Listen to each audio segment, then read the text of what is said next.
ആശയത്തിലെയും ആവിഷ്കാരത്തിലെയും പുതുമയാണ് കൊല്ലം പുനലൂരിൽ കലാകാരന്മാരുടെ നേതൃത്വത്തിൽ ആരംഭിച്ച സഹകരണ സംഘത്തെ വ്യത്യസ്തമാക്കുന്നത്. ഓഫീസ് ക്രമീകരണത്തിൽ നടപ്പാക്കിയ വ്യത്യസ്ത തുടക്കത്തിൽ തന്നെ യുവ സഹകാരികളെ ശ്രദ്ധേയരാക്കി. ലോറിയിലിരിക്കുന്ന പ്രസിഡന്റ്, ജീപ്പിലിരിക്കുന്ന സെക്രട്ടറി, സ്കൂട്ടറിലിരുന്നാണ് ഡിസൈനർ പണിയെടുക്കുന്നത്.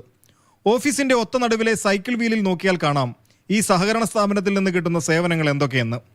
ഓഫീസ് ക്രമീകരണത്തിലെ പുതുമ തന്നെയാണ് കൊല്ലം പുനലൂരിലെ MLA റോഡിൽ പ്രവർത്തനം തുടങ്ങിയ കലാകാരന്മാരുടെ സഹകരണ സംഘത്തിന്റെ പ്രത്യേകത. ഡോക്യുമെന്ററിയും ഡോക്യുമെന്റേഷൻ, അതേപോലെ തന്നെ കല്യാണങ്ങൾ, അതൊക്കെ ക്രിയേറ്റീവായി ചെയ്യുക എന്നതാണ് ഇതിന്റെ ഒരു പ്രധാന ലക്ഷ്യം. പിന്നെ മാത്രമല്ല, എനിക്ക് എടുത്തു പറയേണ്ട കാര്യം, 50ഓളം അംഗങ്ങളാണ് ഇതിനകത്തുള്ളത്. ചെറുപ്പക്കാരായിട്ടുള്ള 50ഓളം അംഗങ്ങൾ ഇതിനകത്തുണ്ട്. അതിനകത്ത് 35 പേരാണ് നിലവിൽ ജോലി ചെയ്യാൻ സന്നദ്ധരായിരിക്കുന്നത്. അതൊരു റൊട്ടേഷൻ ബേസാണ്. 1 തുടങ്ങി 35 അവസാനിക്കും. അപ്പോൾ എല്ലാവർക്കും ജോലി കിട്ടുന്ന ഒരു അവസ്ഥയാണ് നമ്മൾ ഇതിനകത്ത് ഇപ്പം ഡിസൈൻ ചെയ്തിരിക്കുന്നത്. കേരളത്തിൽ ആദ്യമായി കലാകാരന്മാർ ചേർന്ന് രൂപീകരിച്ച സഹകരണ സംഘമാണ് പുനലൂരിലെ ഐക്കോപ്പ് സൊസൈറ്റി. കൊല്ലം, പത്തനംതിട്ട ജില്ലകളിലാണ് പ്രവർത്തന മേഖല. 50-ലേറെ കലാകാരന്മാർ ചേർന്ന് രൂപീകരിച്ച സഹകരണ സംഘത്തിന് തുടക്കത്തിൽ തന്നെ സഹകരണ മന്ത്രി ഉൾപ്പെടെയുള്ളവരുടെ അഭിനന്ദനവും കിട്ടി. ഏഷ്യാനെറ്റ് ന്യൂസ്, കൊല്ലം.